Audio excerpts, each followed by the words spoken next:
तो दोस्तों आज डेयरडेविल बॉर्न अगेन के एक नहीं बल्कि 2 एपिसोड्स हमारे लिए रिलीज किए गए, एपिसोड 5 और एपिसोड 6। दोस्तों जो पहला एपिसोड था यानी कि जो एपिसोड 5 था उसमें हम देखते हैं कि भाई जो मैट है वो एक बैंक में जाता है, एक लोन के लिए अप्लाई करने के लिए जाता है। वहाँ पर वो पाता है कि भाई जो बैंक का सीनियर मैनेजर है वो नहीं आया है, उसकी जगह असिस्टेंट मैनेजर आया है। और असिस्टेंट मैनेजर कोई और नहीं बल्कि यूसुफ खान है, जो कमाला जो मिस मावल है उनके पिताजी हैं। मावल ने एक और कैरेक्टर को डेयरडेविल के साथ में जोड़ दिया गया है कि भाई हाँ, मिस मावल और डेयरडेविल ये एक यूनिवर्स का पार्ट है। इसके बाद इस कहानी में आगे बढ़ते हम देखते हैं किस तरह से मैट को लोन नहीं मिलता है कुछ कारणों चलते। बाद में बैंक में रॉबरी का एक सीन है जहाँ पर बहुत सारे गुंडे उस बैंक में एंट्री करते हैं और बैंक से कुछ बेशकीमती चुराने का उनका विचार है।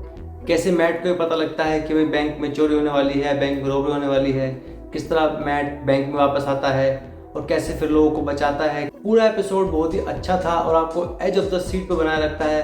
पूरा एपिसोड थ्रिलिंग था, देखने में काफी मजा आता है एपिसोड को। जैसे जैसे एपिसोड आगे बढ़ता है हम देखते हैं किस तरह से मैट अपनी चालाकी का इस्तेमाल करता है और कैसे एक एक चीज़ को वो सॉल्व करता है, आगे बढ़ता है।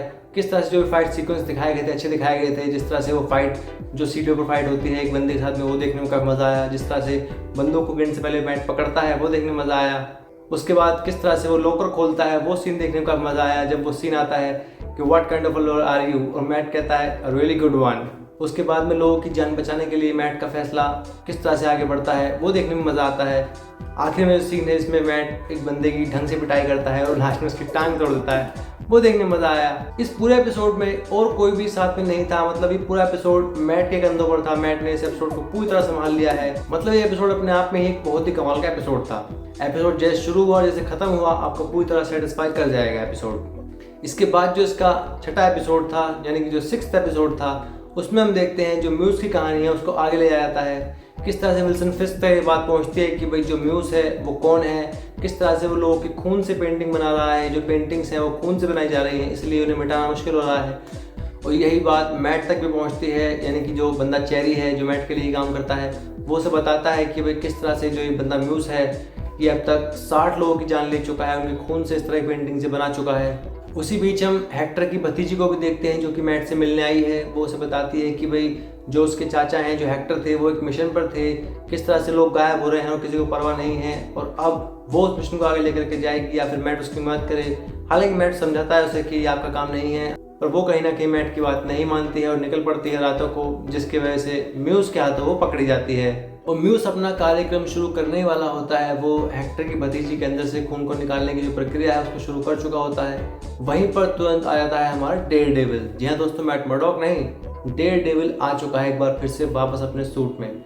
और डेयरडेविल किस तरह से फिर म्यूज़ की पिटाई करता है, चटनी बनाता है उसकी। एक बार तो लगता है कि शायद वो म्यूज़ को मार ही देगा, लेकिन फिर वो देखता है कि मतलब सुनता है कि जो उसकी भतीजी की हार्ट बीट्स हैं वो काफ़ी गिरती जा रही हैं। तो मैट उसको छोड़ता है, म्यूज़ को पहले उसके ऊपर ध्यान देता है और उसे बचाता है। किस तरह से मैट उतने में देखता है कि जो म्यूज़ है वो जा चुका है, वो वहाँ से गायब हो गया है। लेकिन मैट आखिर में ये कहता है कि भाई अब मैं आ गया हूँ और अब मैं आ गया हूँ, मतलब वो बताता है कि डेयरडेविल अब आ गया है, अब डरने की ज़रूरत नहीं है। वहीं दूसरी तरफ जो किंग पिन है वो भी एक एंटी विजिलेंटी फोर्स तैयार कर लेता है। हम देखते हैं जो पुलिस वाले थे ना जिन्होंने पनिशर के टैटू बनाए हुए थे, जिन्हें गैंग भी कहा जाता था, वो मतलब गैर कानूनी काम वगैरह भी करते हैं ऐसे पुलिस वाले, उन्हें एंटी विजिलेंटी फोर्स का नाम दिया गया है। किंग पिन के लिए वो काम करने वाले हैं, जो विजिलेंटीज हैं उन्हें खत्म करने का काम ये करेंगे। तो दोस्तों इसके बाद जो कहानी आने वाली है वो काफ़ी इंटरेस्टिंग हमारे लिए होने वाली है, देखने का मज़ा आने वाला है। दोस्तों आगे भी डेयरडेविल बॉर्न अगेन के सारे एपिसोड्स के रिव्यू देखने के लिए सब्सक्राइब कर लीजिएगा सिनेमैटिक आकाश को।